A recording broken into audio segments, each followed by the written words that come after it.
people like you, right now, if you look at the media, people on YouTube have more power than people on major media. Yeah, it's changed a little bit. Do you think that people like, well, yeah, I think that's what's heading to sports too. Well, where people like you who are unbiased but and don't have any, you know. But that's why I'm not mainstream and I'll never be mainstream is because I'm not. But you might come. I'm not controversial enough to be that famous. So like, if I wanted to get famous, that's the way to do it. Yeah. But listen, people. I don't listen to sports news. No, I know. Just I but would this come is to your podcast. Exactly. But so that's why you're here. Exactly. We're a niche podcast. So it's coming up. It's coming. It's growing for sure. But we're always going to be in the lane of the 10% of followers. So. Like So I maybe, but like generally speaking. Fabrizio Romano, for example. Yeah. I'll just put this guy.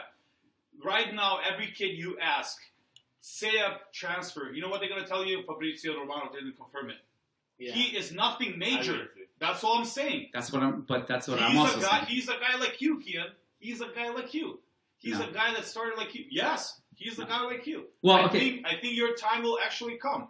10 years from now, maybe you'll be like 40, 50 or whatever. You might have more power than you have right now. Okay, we'll talk about it after the podcast.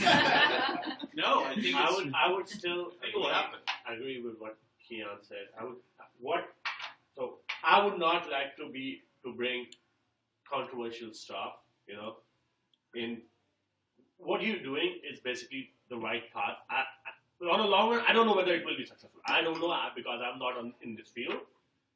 But what I see, how the graph I see, or maybe just from a vision, I think this is the right path. I would not alter. Okay, so let me. I know you're there. I don't know if you guys want to go deep on this for 1 second, just for 1 second, and I feel like I can gauge the interest because this is the most engaged. Oh, you guys have all been all podcasts. I can see the eyes locked in. But so this is the way I see it. So one of the most frustrating things for me as a journalist is that if my boss sends me a report every month with our podcast, our website statistics, okay? Everything that's written tactically. Nobody reads it. Everything, like, I'm talking about articles that take weeks to write.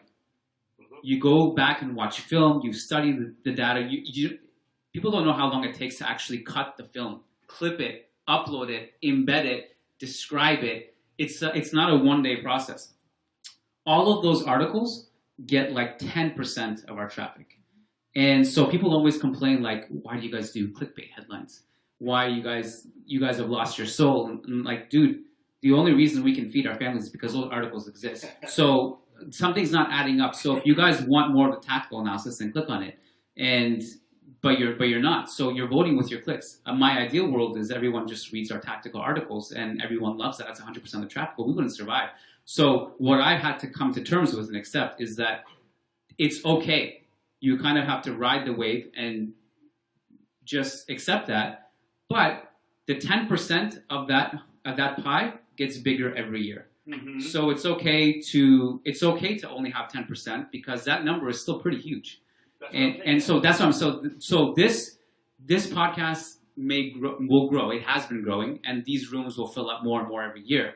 But it's still going to be a tiny fraction of the bigger pie of people who just don't care. But what we're doing here, as much as we love this, a lot of people just don't care about it. They want to just tweet bullshit, and that's okay. There's no right or wrong, but it's just like, so that's why this is the niche that we've set for ourselves. That's why, like, you know, even that Sky Sports TV appearance that you spoke about last week, they told me before I went on it, it was like, look, we know you love your tactics, but our listeners are not going to care about that. Our viewers are just like, I'm going to ask you basic questions. One or another. And I still squeeze it in. I was like, I'm fighting my fight. I said like half space. I said like counterattack and transition. And they mentioned it, that the guy was like, yeah, you want to present your tactics. Yeah. When I was listening to that. Till today, I love every single article this guy, or whatever is published on Manic, except one. There's only one, and that one is when he broke out. He specifically broke out the Sergio Ramos headers. From that day, Sergio Ramos was not able to score. That was Om. It wasn't me. It was Om.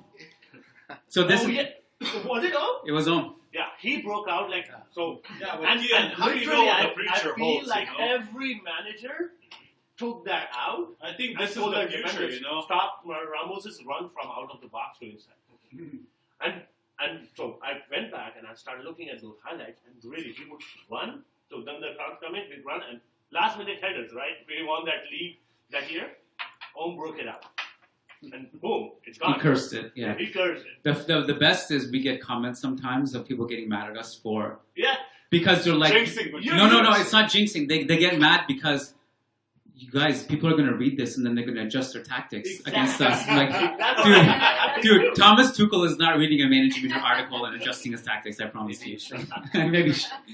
Ancelotti doesn't even know his tactics. How the hell will people know? David Ancelotti knows his tactics. No, I'm just kidding.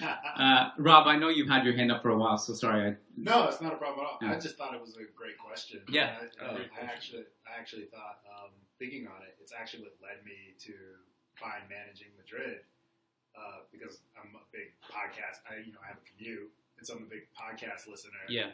And it was very frustrating to me to hear otherwise very thoughtful soccer commentators and analysts, when they came to, they're primarily England-based and Premier League-based, when it came to talking like outside of the Premier League, just like how, quite frankly, surface level and dismissive they were.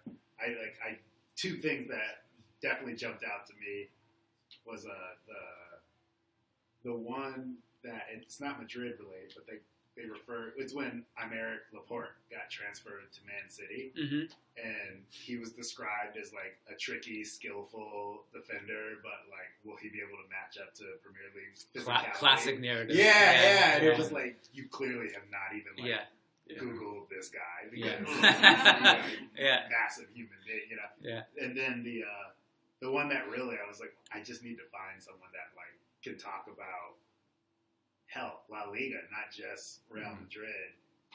When someone referred to the era of Madrid where they won 3 Champions League in a row, 4 and 5 years, and I forget who it was, but he's literally one of my favorite analysts, commentators on soccer.